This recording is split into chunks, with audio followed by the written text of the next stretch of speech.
Quando a gente leva em conta que Marcos Aurelius era o imperador de Roma, era o homem mais poderoso do mundo naquela época, vem na mente que ele certamente precisava pensar sobre formas de controlar a própria raiva, a frustração das coisas não darem certo, ter de lidar com pessoas e ter de lidar com tantos problemas. Porque pelo seu cargo já era basicamente garantido que ele ia ter que sempre lidar com os maiores problemas que surgiam no seu povo, que surgiam nas comunidades. Por exemplo, guerras, conflitos, disputa por terras entre eles mesmos. E ainda teve a peste Antonina, que foi uma peste que matou cerca de 10 a 15 milhões de pessoas no Império Romano naquela época, e foi exatamente durante o seu império. E é claro, isso não impactou somente no povo, no seu exército, mas também impactou na sua família. Em Meditações, Marcos Aurelius sempre fala sobre como é crucial ter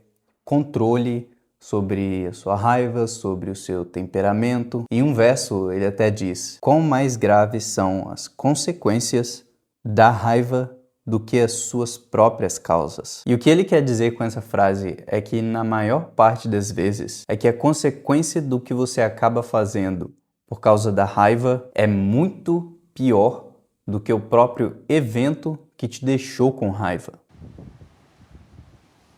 Você não controla as pessoas, você controla como você reage às coisas. Nós temos essa tendência de tentar justificar externamente o motivo da gente estar com raiva, de estar estressado. A gente sempre culpa as coisas, a gente sempre culpa as pessoas, mas culpar os outros, culpar as coisas externas nunca resolve nada e só te deixa meio que isento da responsabilidade de toda aquela situação. E o resultado disso é que nada muda. O problema continua sem solução, nada é resolvido e você continua frustrado e com raiva, perdendo tempo, culpando todo mundo e tudo. Só que quando você aceita o seu papel naquilo, a sua responsabilidade naquela situação, você começa a pensar sobre o que você podia ter feito, como você pode resolver o problema, como você pode seguir em frente, como você pode lidar com aquilo melhor, como você pode evitar que aquilo aconteça no futuro de novo. Culpar as pessoas e as coisas é muito fácil, porém não resolve nada. Infelizmente ou felizmente, a vida é assim e os problemas que caem na nossa frente só são resolvidos quando a gente aceita ter responsabilidade sobre eles e ativamente busca uma solução. Culpar todo mundo e a todos é perder tempo. A única solução para os problemas é começar a fazer alguma coisa.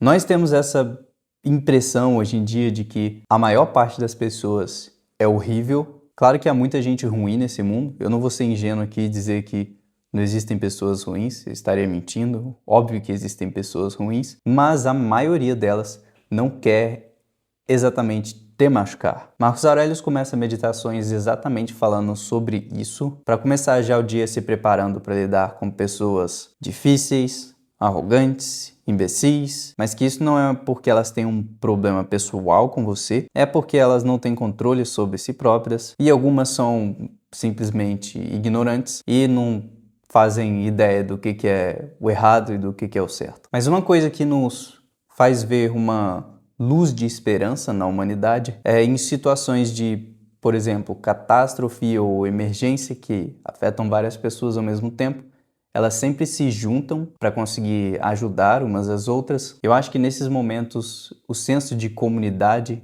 o senso de querer ajudar as outras pessoas fala muito mais alto do que o próprio ego. Claro, tem as suas exceções, tem pessoas que independente da situação vão tentar tirar vantagens, mas são as exceções, as exceções não fazem parte da maioria. Existem também aquelas situações mais específicas quando a gente tem que lidar com pessoas que vão um pouco além do normal. Quando alguém te irrita, coloca um som alto no espaço público ou fica gritando num restaurante, fica gritando com quem trabalha no restaurante. Nessas situações, uma coisa que você pode começar a fazer é você dizer a si mesmo: esse é um exemplo das poucas pessoas que fazem parte da exceção que são capazes de chegar a esse ponto. Elas são a exceção e neste exato momento, nesta exata situação, eu estou presenciando essa exceção. E por você pensar assim, você vai acabar se acalmando, você vai acabar relevando aquilo, não se importando muito, porque vai estar bem claro na sua cabeça que aquilo não é a regra, não são todas as pessoas que são daquele jeito. Você só teve o azar de encontrar aquela exceção logo naquele momento.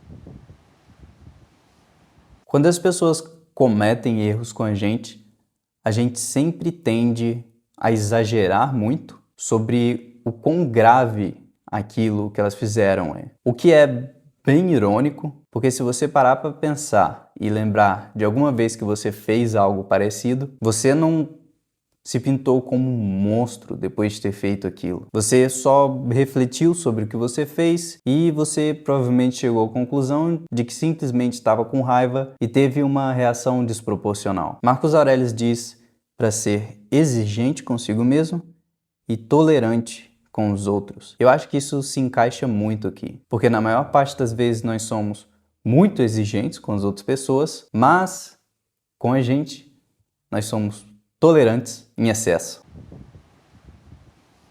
Acho que essa é a última lição que todos os estoicos consideram, que é simplesmente meditar sobre a nossa mortalidade. É pensar sobre quão insignificante nós somos. Marcos Aurelius, em Meditações, ele sempre fala como é uma bobagem ficar com raiva das coisas, como se as coisas que acontecem fossem durar para sempre. Nada dura para sempre. Nem você, nem as pessoas que erraram, nem as coisas ao seu redor. Eu, você, todo mundo, todos vamos morrer daqui a alguns anos e depois ninguém vai se lembrar de absolutamente nada disso. Ficar com raiva por alguma coisa e explodir por 20 minutos, ficar gritando por 20 minutos ou ficar com raiva por 2 dias é você achar que você tem 20 minutos para perder com algo que é literalmente uma perda de tempo, porque igual eu disse antes, não resolve nada e só te faz perder tempo.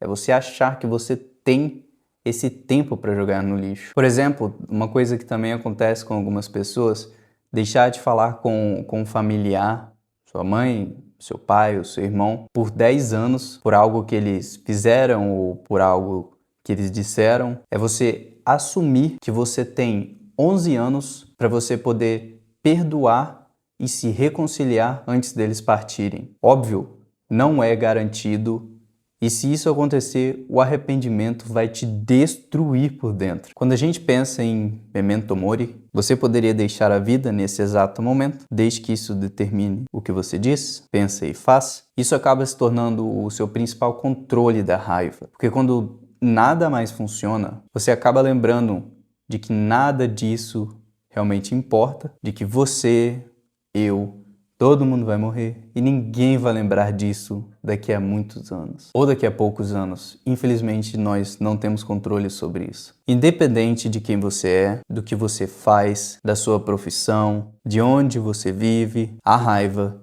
sempre vai deixar tudo pior do que já está e vai te impedir de navegar pela vida tomando as decisões certas. Porque é muito melhor controlar a raiva para não acabar fazendo algo que já está ruim ficar ainda pior, certo?